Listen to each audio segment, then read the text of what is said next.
It's been 28 years since UFC 1, where Royce Gracie showed the world the power of jiu-jitsu. Since then, jiu-jitsu has changed a lot, but has it been for the better? To answer this question, I'm going to be spending a day training like an old school jiu-jitsu practitioner, and I'm also going to be spending a day training like a new school jiu-jitsu competitor to see which is best.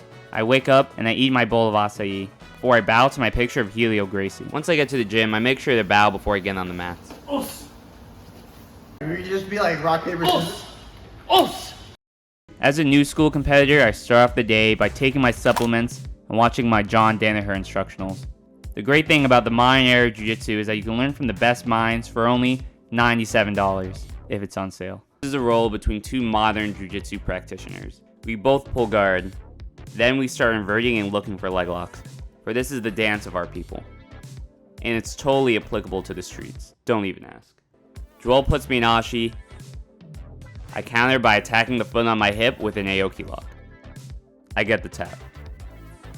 I place some reverse Stelahiva.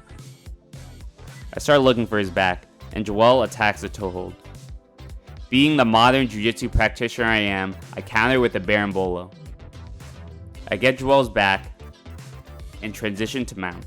A normal person would probably stay here, start applying some pressure, and begin to look for some upper body submissions. But instead, I backstep and start looking for a leg lock. I attack a Texas cloverleaf, but Joel is unfazed. I start looking for a heel hook. I come up, roll through, and catch his heel to get the tap. We reset and went right back to doing leg locks, for that's what jiu-jitsu is all about. Once again, I go for an Aoki lock.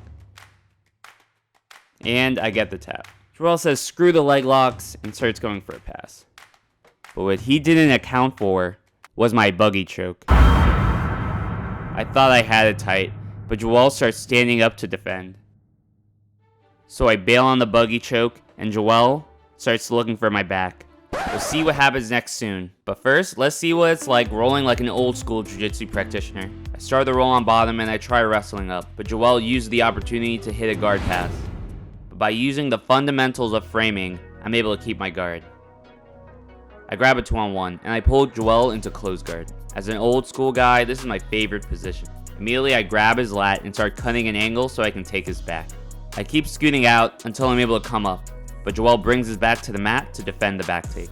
I'm now in mount. From here, I like to squeeze my knees together so I can stay connected with Joel. This means wherever he moves, I move, making it hard for him to butt me off. I try using a cross grip to pin Joel's arm to the mat, but he defends, so I pin the other arm. I get double unders. I slide a knee up, and I curl my leg around to go to S-mount. From here, I bring my leg over his head and go for an armbar. Joel uses a rear naked choke grip to defend, but I bring my shin over his grip to break it. He reconnects his hands, and I try using a classic X break. But he keeps a strong grip. I feel like I'm not able to break his grip, so I start threatening a triangle. For Joel to escape, he has to come up, but if he does, I can lock in the triangle. Nope. As he brings his back to the mat to avoid the triangle, his grip breaks, and I'm able to hit the armbar. Now let's see how new school Josh is doing. From here, I'm trying to use my hands to stop his hooks from coming in, so he can't get full back control. But he pulls me back and throws in a hook. I start bringing my back to the mat to escape, so Joel transitions to mount, but I push his knee away to stop this. He starts going for a guillotine, but I just keep bringing my knees in to defend. And before you know it, I'm back on a leg lock. We start playing more of this inverting game, but I come to a realization. I can just stand up. As I do, Joel turtles. I throw in a hook and grab his opposite side wrist. These grips allow me to follow him as he tries turning away from me. I transition from the back to an armbar.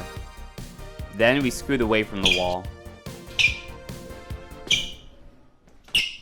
I throw my leg under to go for a move I saw on Instagram, the scissor choke.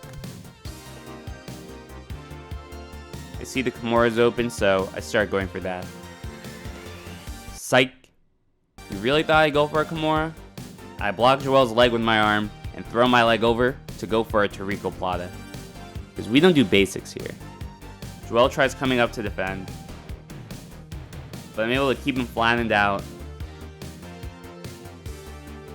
and finish the Tarico Plata.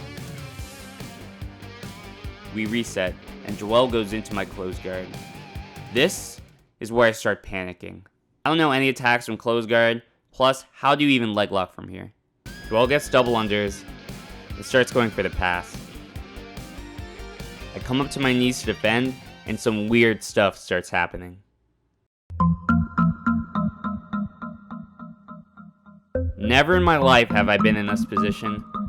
I have no idea what to do, so I'm forced to improvise. Watch out, watch out, watch out, watch out!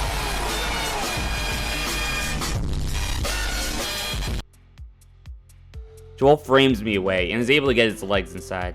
I start doing some outside passing, which forces Joel to turtle. As he brings his back to the mat, I go to mount. From here, I roll into the truck and start going for a twister, because of course I would. But Joel starts reversing it just as the round ends. So has Jiu-Jitsu changed for the better? I'd say yes. While the Jiu-Jitsu community has developed a lot of weird techniques that probably wouldn't work in the streets, we've also gotten a lot better at the fundamentals.